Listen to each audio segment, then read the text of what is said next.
From the world of AV programming and control with James King, I'm Steve Greenblatt, and this is Ask the Programmer. James, we last spoke while we were in person, and now I'm glad that we're back for another episode where we can continue that conversation. How are you? I'm doing great. How are you, Steve?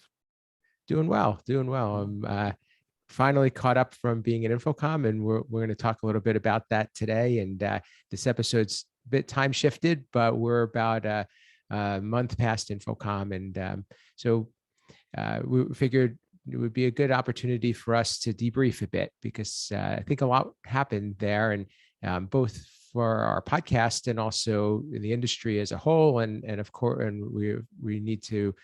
As always, respect the fact that we want to talk about the changes in the industry through the eyes of programmers or as they pertain to programmers. So what were some of the things that you got out of InfoComm? Did you think it was a important show to attend? And you know, what were some of the highlights for you?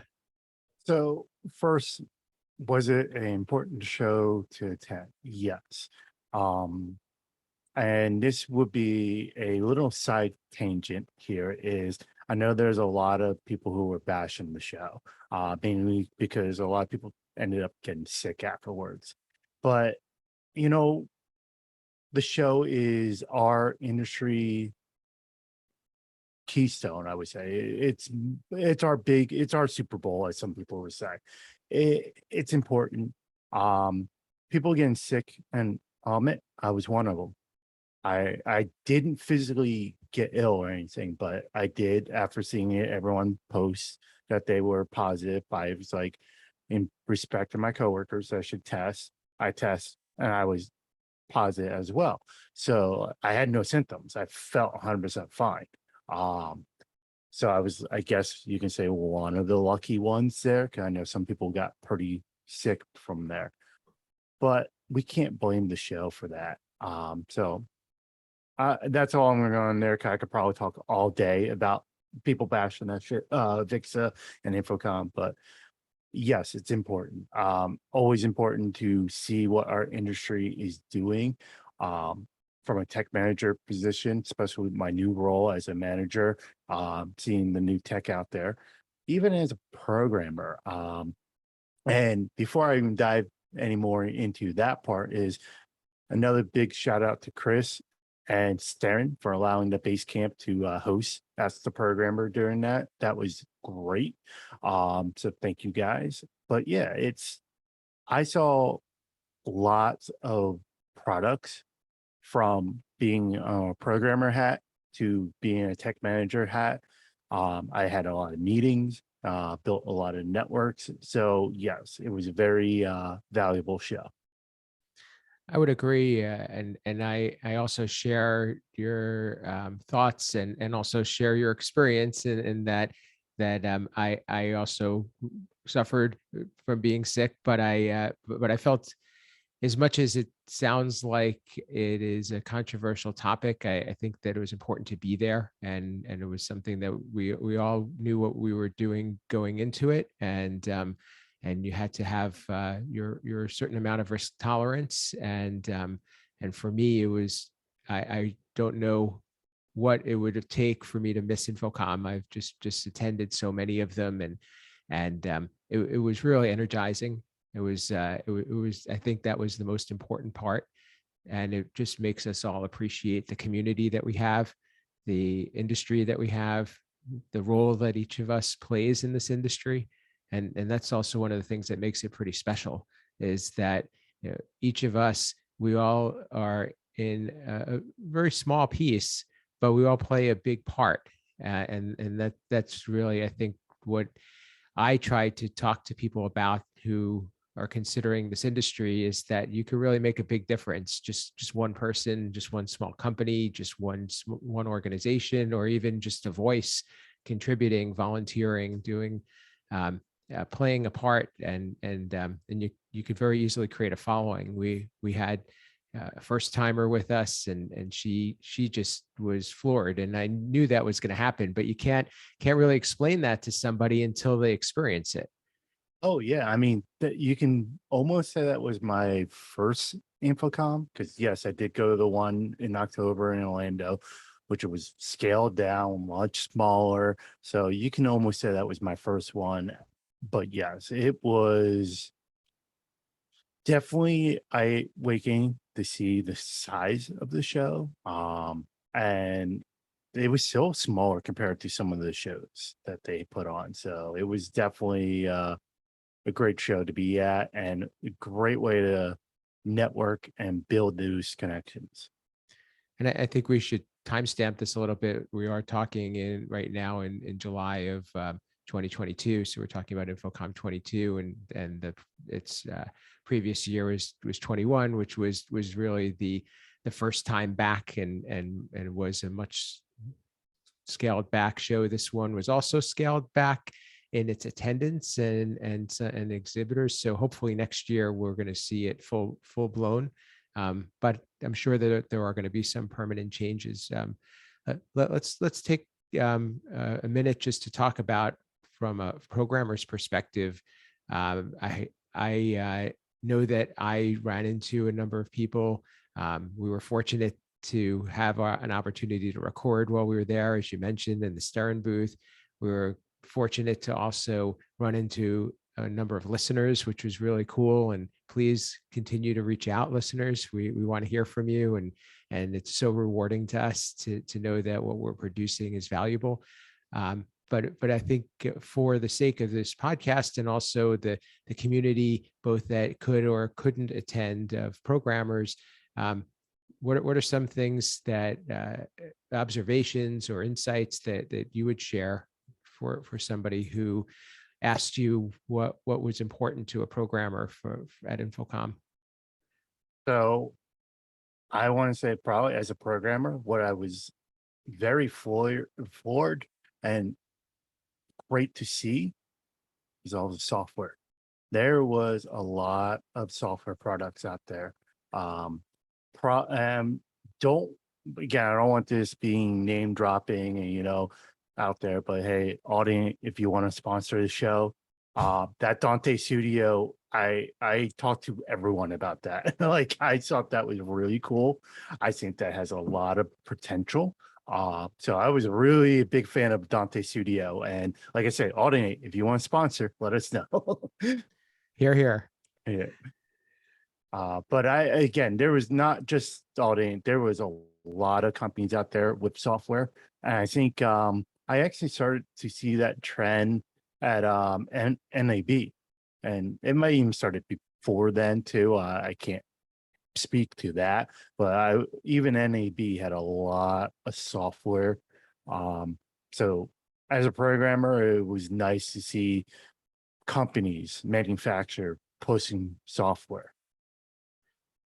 Just a follow-up question to that, because I'm curious about what your thought is. Do you think that this was something that was bound to happen, or do you think it was something that happened because of the fact that hardware is not as easy to obtain these days? Yes and yes. If you read my one IT and AV column for Higher Ed Digital Magazine, I actually wrote out what I saw trends. And one of the near trends I saw was being more software driven AV or software defined AV. I think the pandemic and the supply chain issue sped that up. I was already gauging it would be like a 5 years. We're seeing it in 1 to 2 now. So it was definitely something I think we were heading towards. And I want to say that is because AV, our our footprint, not our discipline, but our footprint is growing. AV is everywhere. I mean, everyone's walking around with a phone in their hand that has a microphone and a camera and a display. That's AV in a nutshell. So AV is everywhere we look. So more people are getting involved, but may not understand it's truly AV.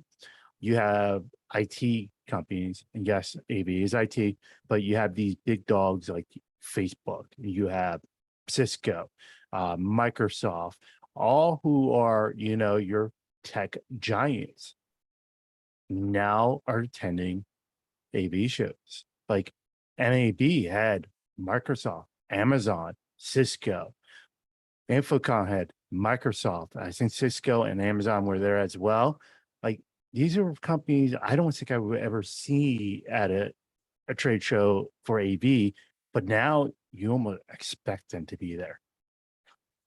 I agree. I think what the idea that AV is everywhere is so true these days, and I think that the pandemic really highlighted that, and it also highlighted the power of software in that we all turn to these tools that we were able to do at our desk, and it allowed business to progress and if not grow and flourish. And it was I think a turning point. It also had an impact that may have been negative on the industry, so that's something just to be aware of.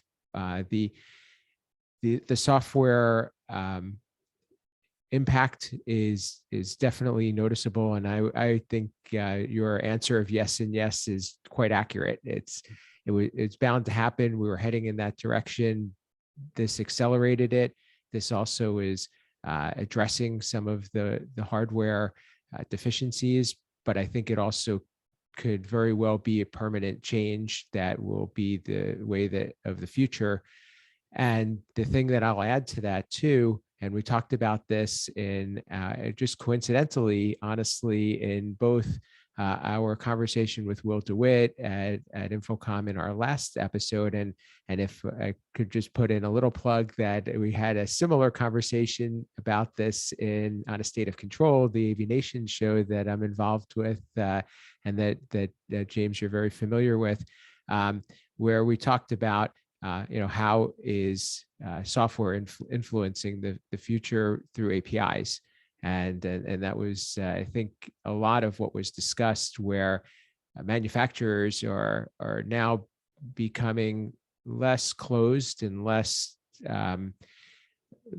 about trying to win everything, win the whole project, get 100% of the pie, and more about, hey, I want to be a partner. I want to be able to speak to other products so that I can get into a project. And I'm more than happy to have my products that are the best fit for the situation be included. And here's the API you need to use to be able to integrate with them. And I think that's really big. And it's our industry has kind of made a 180 in the last probably even year or two in that regard, because every manufacturer is trying to sell a platform and an ecosystem and a single brand solution. And I don't know that was necessarily the best for the industry. I may ruffle some feathers in saying that, but it's but I think that we are about integration here, and there are cases where you can get away with a single brand solution, but what happens when one of those components isn't available, and now you are not able to solve your needs? On the flip side too, not every product within the same brand is the best fit for the situation, and we've had those conversations quite a bit as well. Oh, there was a lot to unpack there, Stephen. You're spot on. Um, this was actually very recently. I had a phone conversation with a manufacturer who wanted to go into a little, like, you talk about, products future and stuff, especially in the higher ed side of it. And one of the things that we went over was they brought up their API. And they're like, if we develop an API for this product, would you want one that was like a module where you just, say you were one of the Trons, you just brought that module in? And my response was, as a programmer and a tech manager, no, I don't want a module. Well, yes, modules are beneficial. I am not taking away from them, but I want an open API. So I am not tied to a manufacturer's module. I can If today I'm using Python and tomorrow I need to go to C sharp, I can still communicate with that API. I see where you're going with that too, and I, that's, as I mentioned on the last show, it's kind of near and dear to my company's heart, because that's one of the things that we offer, and it all comes from the fact that this API needs to be well documented, well supported, and something that there is an investment on the part of the manufacturer, and it's one piece of the puzzle. And then the other piece is having modules and drivers that allow in the right situations for ease of programming. And then there's also situations where you have to be able to go beyond that. So well, I think what you're saying is, don't lock me in, give me everything that I could Yep. use. I don't want certain tools in my tool belt. I want a full tool set of tools, so that no matter what I need to do, I have flexibility. I 100% there. You need to be able to pivot. Especially if COVID showed us anything, pivoting is vital in our field, our vertical here. And we need to be able to adjust. We need to be able to see 5, 6, 10 years down the road, and make those detours if we need, and not be locked in, especially in my world. I tell every manufacturer this, and maybe I ruffle feathers, but that's who I am, is I have no brand loyalty. My loyalty is my university and my students. I need to provide the best service for them. It might be the manufacturer company product, and I'm going to use them as long as they provide that value. The second I'm no longer getting that value, I am going to something that will provide that value.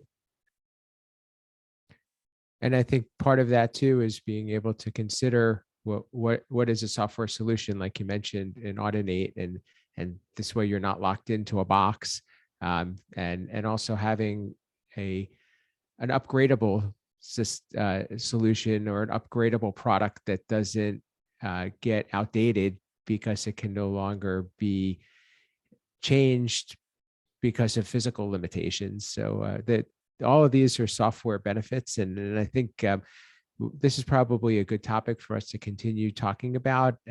For today, let's wrap up with talking about maybe one or two things that you can share with some of the listeners who may not have been able to attend, to that might encourage them for looking at either InfoComm or a similar event next year. I really would say is the networking. Yes, the seeing the tech on the floor is great. The education classes that Vixa puts on are great. They're all valuable, but nothing beats being able to sit and talk to people face to face and doing those networking.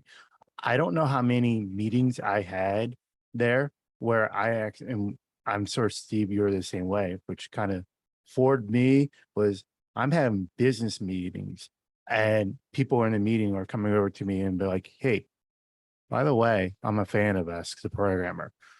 And that takes me back because, again, don't expect it, but that's where you get out. You get to meet people. Steve and I finally got met in person back in Orlando. Um, this is where you build those connections and build your network and get out there. And I know people are getting jobs and they're getting business leads and all that stuff from these networking events. So get out there. I want to just um, also share how much I admire that you and others from HIPMA in the beginning did this on your own. You know, it wasn't even something that was sponsored by your organization, but you felt it was so important to go out and be there. And people got together and said, you know, we're going to take some time off. We're going to um, pool up some cash because this is so important to us, so that we can go out and be a part of this and see what it's all about. So I would agree there. We're social creatures. Again, not to do shameless plugs, but just recently on the AB Life, a couple of episodes ago, we talked about my latest July article about mental health, and really is that thing is that connection. It's very important to get out there, network with your peers, and actually people who are not your peers and who might take you to a different path, different level, different vertical. I so I'll end on this story here is the October InfoComm. I was at a after party, walked in with the higher ed HEPMA group, and I started to walk the room. And I had one of the higher ed folks go, "Hey, James, we're all over here." And I go, "I know." And they're like, "Well, where are you going?" I'm like, "I'm networking." And I went over and I talked to Tim Albright. I talked to Megan Detta. I talked to Gina Sasana. I think you were at that party as well. Like I walked the room and I made connections. Yeah, it's funny that we say this because we all, I think a lot of technical people and especially programmers, they're not thought of as people oriented. And whether we're an introvert, which is fine because I am, and some people don't always believe that because I conjure up my ability to be outgoing, for short bursts, but I need that recharge afterward. But you're right, and we all have to get out of our shell and get out of our comfort zone and do things because we're all like each other, and being able to have those connections. And I'll also echo, it was so nice to be able to see and connect with listeners. Please continue reaching out to us, and we're going to we want to collect your feedback and find out a little bit more about who you are. Please stay tuned. We're going to be putting together a survey and some way of being able to get uh, listeners together so that we can really build this community further, but we could also know what is important to you, and also have you on the show. So some of the people that we spoke to were interested in being guests. Others were just wanted to say hey, and others said this would be a cool topic to cover. So please continue doing that. And if we didn't have a show like this, we probably wouldn't get that opportunity to have that feedback, because it's just another barrier that stands in the way of communication. But when you see somebody face to face, it becomes that much more real that you've made a connection. So with that, let's wrap this one up, and we'll be continuing the conversation a bunch more. James, how can people get in touch with you? What can they find out about what you're up to, and keep the conversation going? If they haven't listened to the shameless plugs I've done, I do write for the Higher Ed Digital Magazine, the IT and AV column, which comes out monthly. I'm a member of HEPMA, a board member of HEPMA as well. I am a crew member on AV Live. I, Steve and I hang out on Sunday mornings with AV in the AM on Twitter. You can find me on Twitter at AV_James King. I'm on LinkedIn, not that much, but I'm trying to be a little more active there. And yeah, be sure to reach out. Be sure to check out what James is up to, and I'm sure that he, like me, would like to hear from you. For me, you can reach me at Steve Greenblatt on social media. I write for AV Network, a couple of their publications, as well as I've done a little writing for Commercial Integrator, and my company blog at controlconcepts.net. And but please continue to give us feedback. Please provide some ideas, questions. That's what this is all about. And we look forward to building the community. And if you haven't gotten one of our stickers, we've rebranded. If you're not watching the video, DM us and we'll get one out to you as soon as possible. And with that, this has been Ask the Programmer.